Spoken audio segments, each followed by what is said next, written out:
ওই একটা বিকাশের দোকান দেখা যায় না, হ্যাঁ হ্যাঁ ওই দোকানে যাবি, হ্যাঁ। যাই করে 5,000 টাকা বইরে দেন। হ্যাঁ এই যে কাঠ, হ্যাঁ যাই করে এই নাম্বারে টাকা বইরে দেন, দিবি, টাকা ভরবো, আস্তে করে কাঠটা ফালাই দিবি। ভাই ফালাই দিলি তারপর টাকা কেমনি কি? আর শোন, এই নাম্বার আমার আর এই কাঠের নাম্বার তোর, হ্যাঁ দুটাতে একই দেখতে, হ্যাঁ দোকানদার বুঝবো না।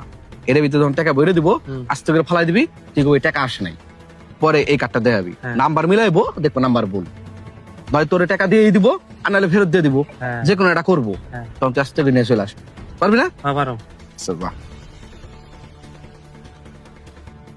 ভাই বিকাশে টাকা পাঠানো যাইবো? যাবে। কত 5,000। দেন?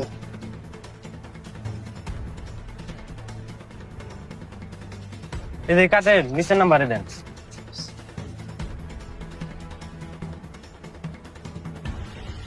ভাই গেছে টাকা। টাকা তো চলে আইছে, এখন অন্য জায়গা পাঠাই দিই, পরে আবার ঝামেলা হইতে পারে।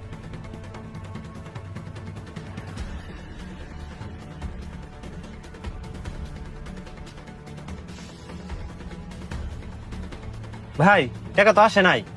কি বলেন? এইমাত্র দিলাম টাকা আপনাকে। ভাই বুঝলাম না, আপনি একটু মিলাই দেখেন তো।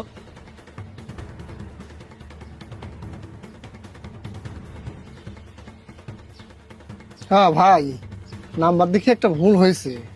ভাই এটা আপনি কোন কাজ করলেন? আমার বাপে হসপিটালে, তারে টাকা পাঠানো লাগবো।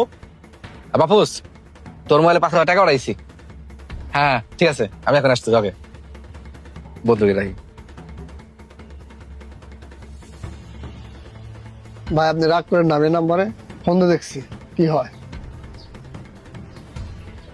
ভাই নাম্বারটা তো বন্ধ বলছে, আমি বিকাশ অফিসে একটু ফোন দিয়ে দেখি। ভাই আমি এত কিছু বুঝি না, আমার টাকাটা ফেরত দেন, আমার টাকাটা ইমার্জেন্সি পাঠাইতে হবে। টাকা ফেরত দেন ভাই কি বলেন, একটু চেষ্টা করি। ভাই, টাকা ফেরত দেন তো।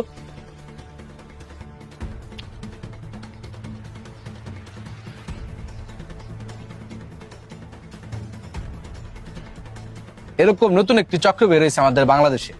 এরকম বিকাশ ব্যবসায়ীর সাথে প্রতিনিয়তই তারা চক্রান্ত করে যাচ্ছে। ওনাদের মতন বিকাশ ব্যবসায়ীরা সবসময় এরকম চক্রান্তের সাথে শিকার হয়ে থাকে।